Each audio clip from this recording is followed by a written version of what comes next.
Hi Warriors, I'm Miss Bossier and we're going to be reading chapter 23, which starts on page 106. It's titled Square Candies That Look Round. Everybody stopped and crowded to the door.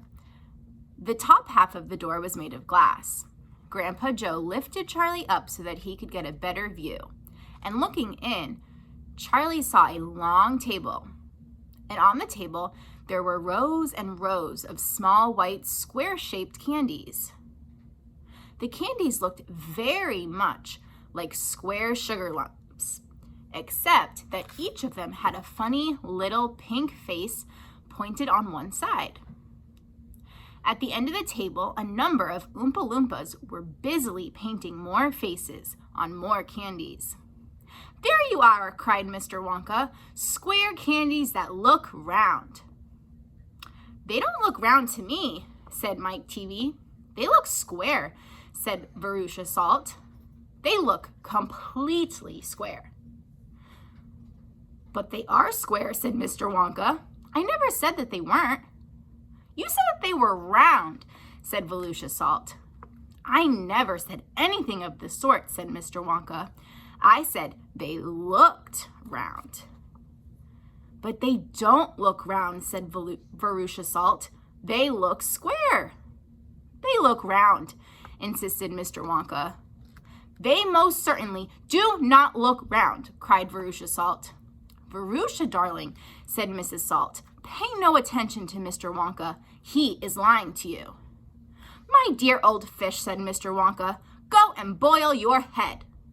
"How dare you speak to me like that?" shouted Mrs. Salt. "Oh, do be quiet," said Mr. Wonka. "Now watch this." He took a key from his pocket and unlocked the door and flung it open.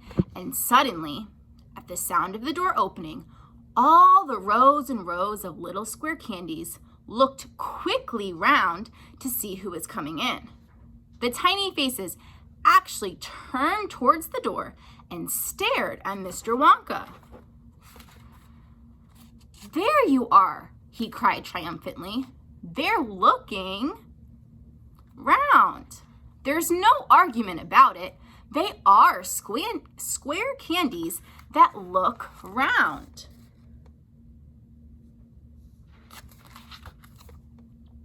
"By golly, he's right," said Grandpa Joe.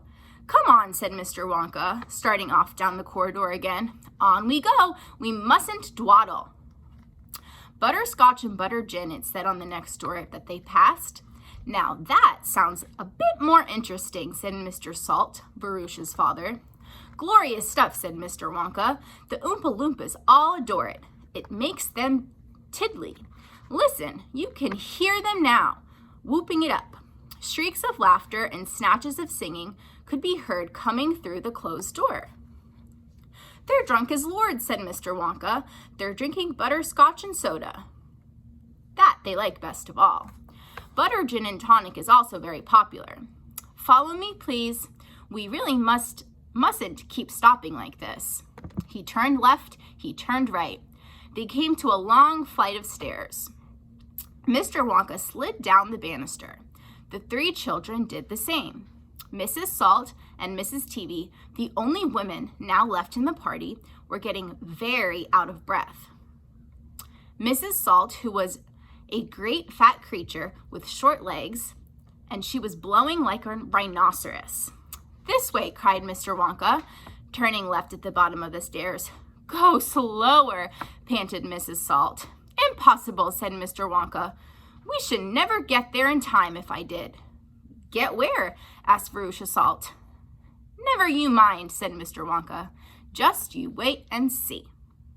I hope you guys are enjoying Charlie and the Chocolate Factory, and we'll see you for the next chapter.